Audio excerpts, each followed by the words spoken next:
Dear students, Assalamu alaikum. Hope you will be fine and performing good.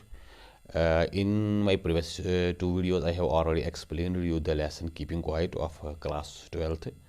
तो इसके जो videos दो हैं वो मैंने ऑलरेडी एक्सप्लेन किए हैं, जिनमें मैंने इस पोएम को एक्सप्लेन किया है। तो आज हम इसके जो क्वेश्चंस देखे हैं टेक्सचुअल बेस्ड क्वेश्चंस, और उनके जो आंसर्स हैं वो हम आज देखेंगे।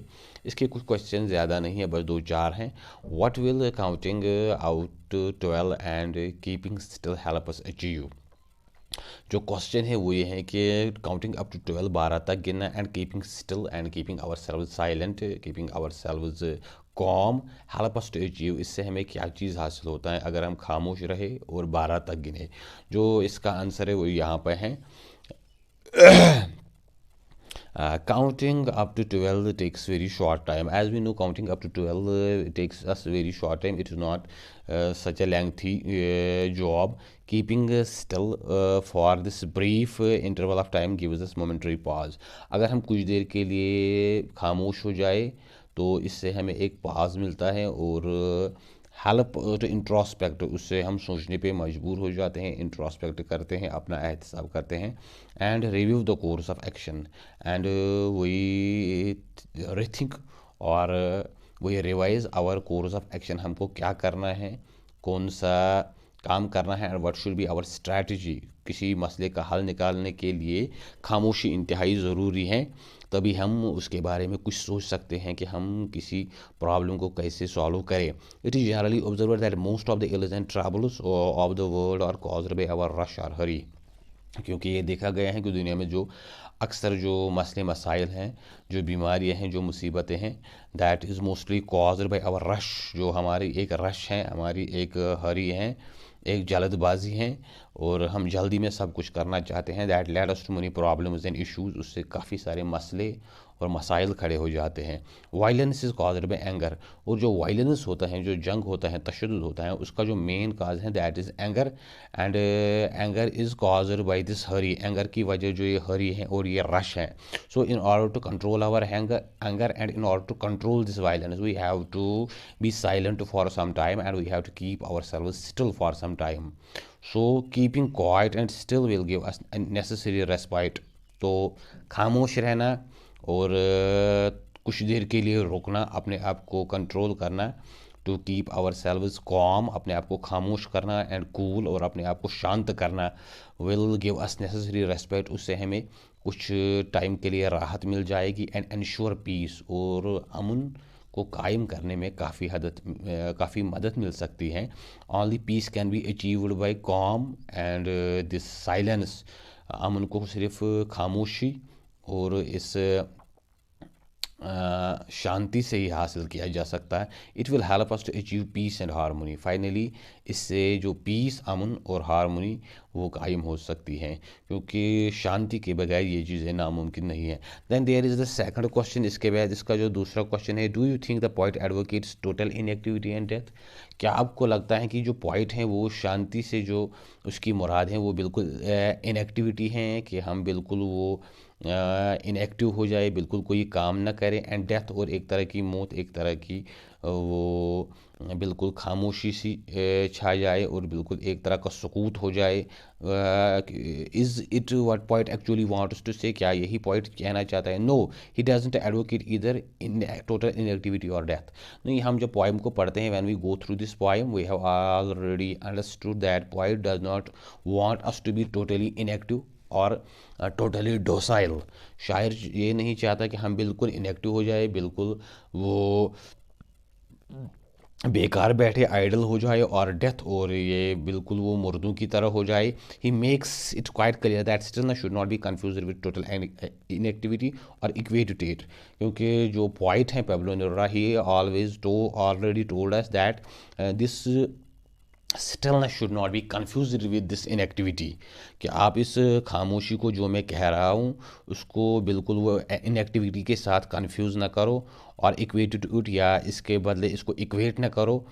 Total inactivity brings death. क्योंकि अगर हम टोटली इनएक्टिवेट हो जाए तो हम मर जाएंगे, क्योंकि काम तो करना पड़ेगा। We have to do some sort of job in this world in order to make our selves survive.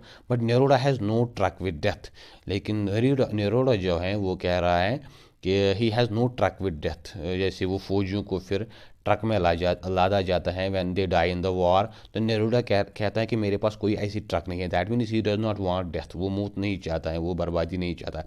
His stillness means halting of harmful and hostile human activities. उसकी जो स्टिलनेस है that actually says that we have to halt, हमको रोकना है, वो ये have to stop harmful and hostile human activities, उन कामों को या उन एक्टिविटीज़ को जो हार्मफुल हैं, नुकसानदेह हैं towards other creatures, to our fellow human beings and towards others, जो भी दूसरे के खिलाफ जा रहे हैं या जो भी काम दूसरों के लिए नुकसानदेह हैं, we have to stop that, हमको उस चीज़ को रोकना है। That is what he actually wants by keeping this silence. तो इसीलिए ये वो साइलेंस और दूसरी चीज़ों के बारे में बात कर रहा है। Then there is the third question, what is the sadness that the poet refers in the poem. जो सैडनेस के बारे में पोएट बात कर रहा है, वो सैडनेस से उसकी क्या मुराद है, what is actually the poet means by the sadness. Poet का इससे क्या मुराद है, ये सैडनेस कौन सी सैडनेस है और इससे पोएट क्या कहना चाहता है। Man sadness is formed out of his own action. इंसान में जो एक सैडनेस आ जाती है, एक गम, एक दुख, एक तकलीफ़ या एक तरह की वो फ्रस्ट्रेशन जो आती हैं, it actually comes of his own action. इसके लिए वो खुद रिस्पॉन्सिबल होता है to his own action and thoughts, और जो ख्याल जो उसके जहन में चलते रहते हैं, थाट प्रोसेस जो उसकी बन जाती हैं, उसी से ये सब चीज़ें पैदा होती हैं। It's quite ironical that man who understands so much fails to understand himself and his actions। तो ये बड़ा अलमिया है, इट इज़ आयरॉनिकल, ये बड़ी एक अफसोस की बात है कि इंसान जो सब कुछ समझता है, पूरी अंडरस्टैंडिंग है उसकी, लेकिन अपने आप को नहीं समझ पाता, और जो उसके काम हैं, उनके जो एक्शंस हैं, उसके जो रिजल्ट्स हैं, वो नहीं समझ पाता। Rash actions prove harmful and disasters. जो भी रैश एक्शंस होते हैं, जो विदाउट अंडरस्टैंडिंग हम कोई एक्शन लेते हैं या गलत लेते हैं, तो उसके जो रिजल्ट्स होते हैं वो हार्मफुल और डिज़ास्टर्स होते हैं, तबाहकुन होते हैं। Man is the creator of all disasters. इस दुनिया में जो भी तकरीबन ये अभी मसले मसाइल हैं, दे ऑल मोस्टली क्रिएटेड भी ह्यूमन बींग्स, वो तकरीबन सभी ह्यूमन बींग्स के हैं। जैसे आज हम देख रहे हैं कि यूक्रेन और रशिया में जंग चल रही है, वो भी ह्यूमन बींग्स ने क्रिएट की हैं, इंसानों की पैदा करता है।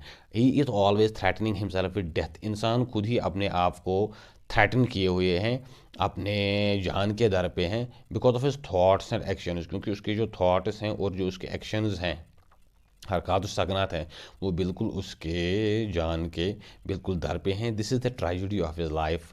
और यही इस ज़िंदगी का, ह्यूमन बींग्स का सबसे बड़ा एक ट्रेजेडी है, एक अलमिया है, एक आयरनी है, क्योंकि वो खुद ही अपने जान के दर पे हैं। तो इसके बाद जो लास्ट क्वेश्चन है, that is this, what symbol from nature does the poet invoke to say that there can be life under apparent stillness। तो कौन सी सिंबल, कौन सी अलामत शायर नेचर से लेता है, फ्रॉम दिस अर्थ और फ्रॉम दिस नेचर, कुदरत से लेता है, to say that there can be life under apparent stillness, जिससे वो ये चीज़ साबित कर रहा है कि इस खामोशी में भी एक ज़िंदगी है, इस खामोशी में भी एक जान है। तो उससे क्या मुराद है। The poet wants to prove that there can be life under apparent stillness. जो शायर कहना चाहता है कि इस खामोशी में भी एक लाइफ है। The point invokes the earth as a living symbol to prove his point, क्योंकि जो पॉइंट हैं वो यहाँ पे अर्थ की एग्जांपल देता है। The earth never attains total inactivity, क्योंकि ज़मीन हमेशा वो इनएक्टिव नहीं होती है। Nature remains at work all the time even under apparent stillness, क्योंकि जो नेचर है, कुदरत है, ये हर वक्त अपने काम में, अपनी जो एक्टिविटी है उसमें मशगूल होती है, अगरचे हमको लगता है कि दैट इट इज़ स्टिल, ये बिल्कुल खामोश है। इट कीप्स अर्थ अलाइव, इससे इस ज़मीन में की जो जान है, इसकी जो ज़िंदगी है, वो बिल्कुल अलाइव, एक तरह की ज़िंदा रहती हैं। This idea is beautifully illustrated by the following lines.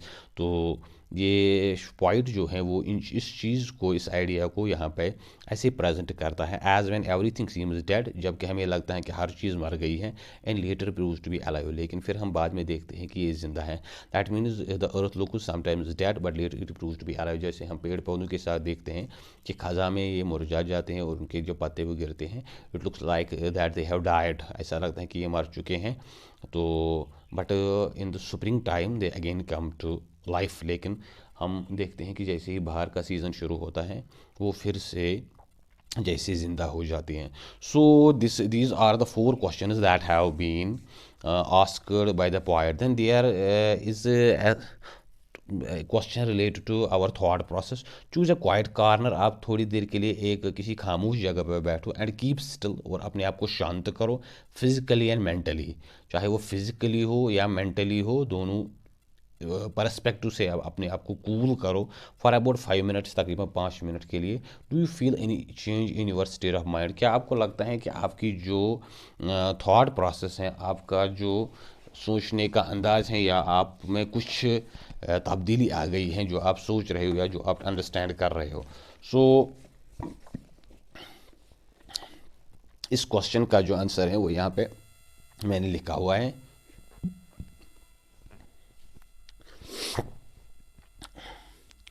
To ensure peace of any form और type one has to be silent और स्टिल. किसी भी किस्म की खामोशी और शांति हासिल करने के लिए एक आदमी को खामोश एक आदमी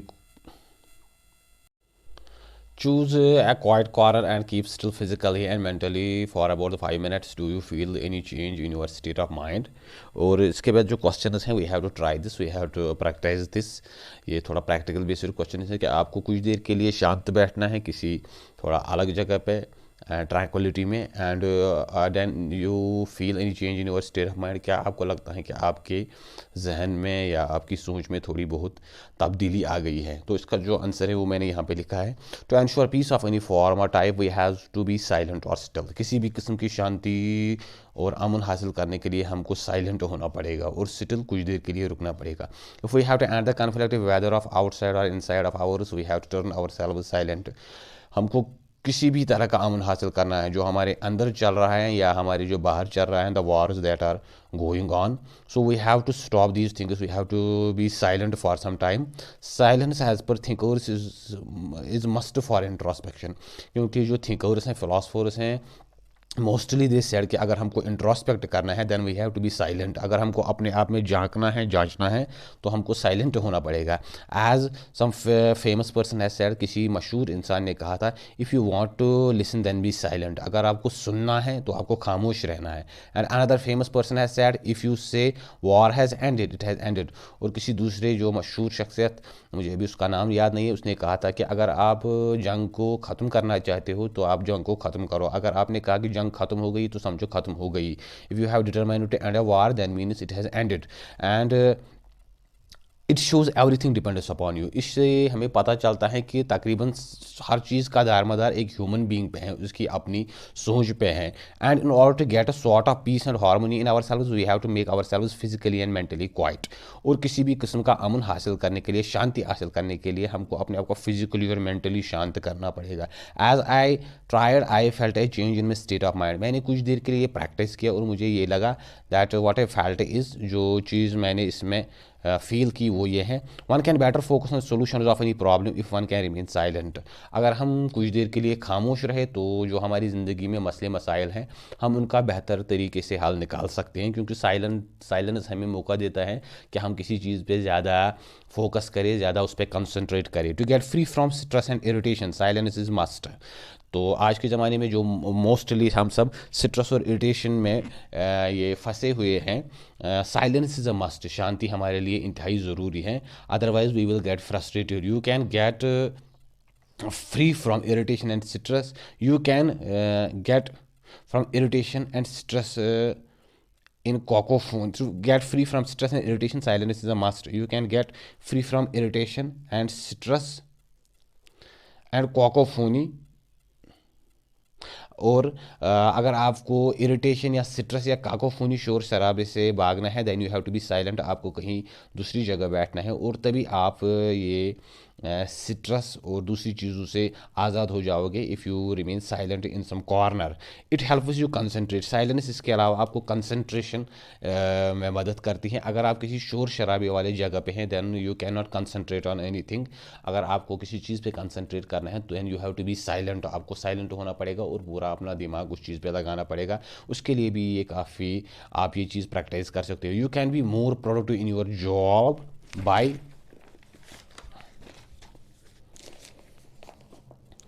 remaining silent and can have better gains।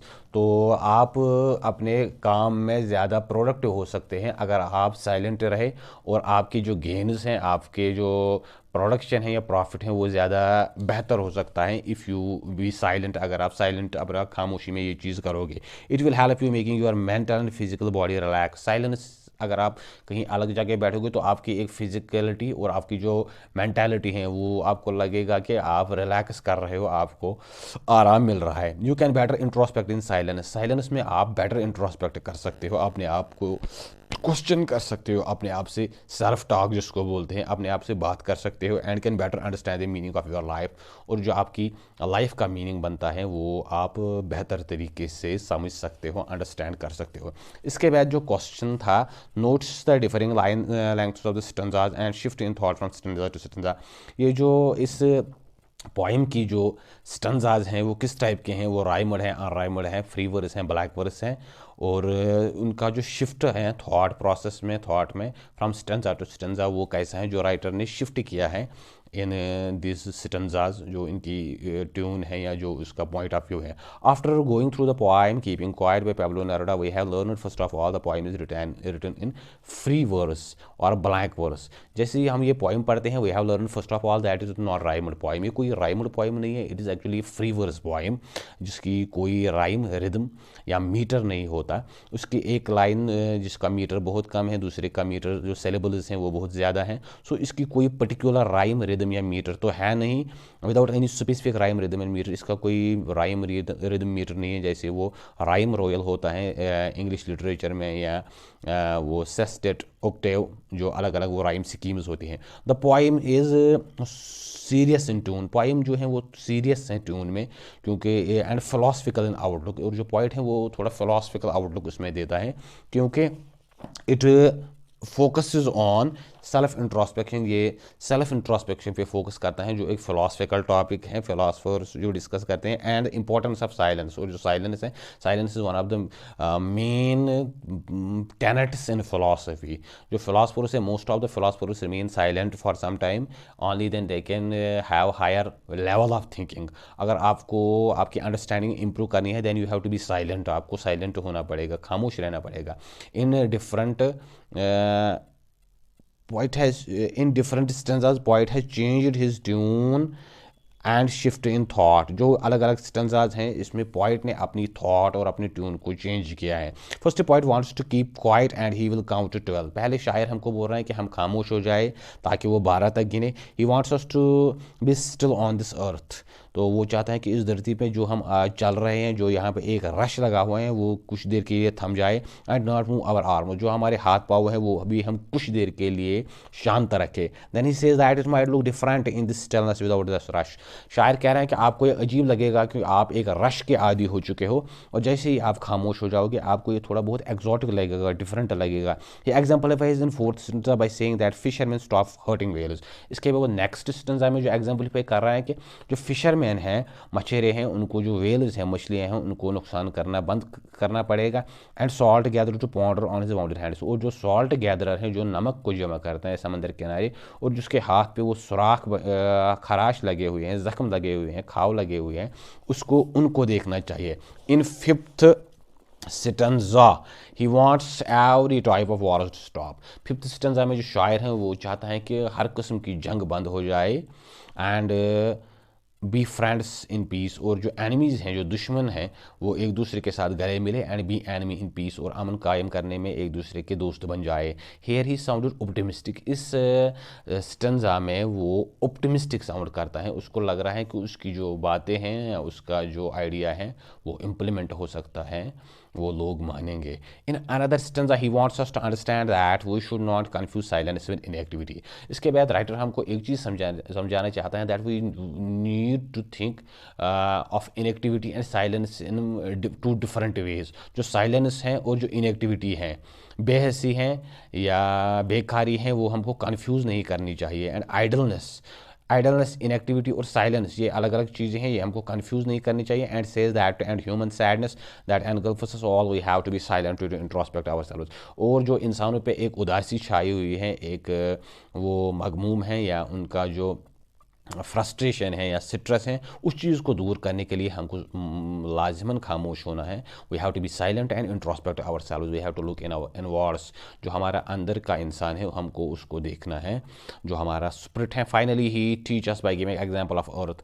आखिर वो हमें जो इस सब की एक एग्जाम्पलीफाई करता है, इसको एक एग्जाम्पल के ज़रिए एक इसको यहाँ पे वो प्रैक्टिकल के ज़रिए वो हमको समझाना चाहता है कि जैसे हमें लगता है कि जो अर्थ हैं वो डेड हैं, but it brings creatures like plants and trees alive out of it.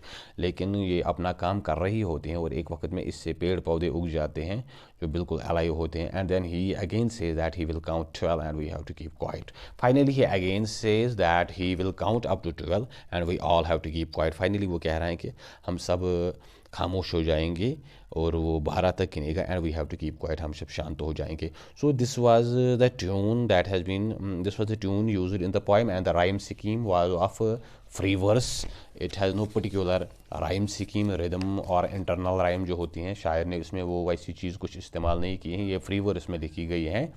तो I hope that you have understood these questions and also उम्मीद है आपको ये सब समझ आया होगा। तो चैनल को शेयर करें, सब्सक्राइब करें, व्यू दें, ताकि जो और आने वाली वीडियोस हैं और आने वाले लेसन्स हैं वो भी आप तक पहुंच सके। Thank you.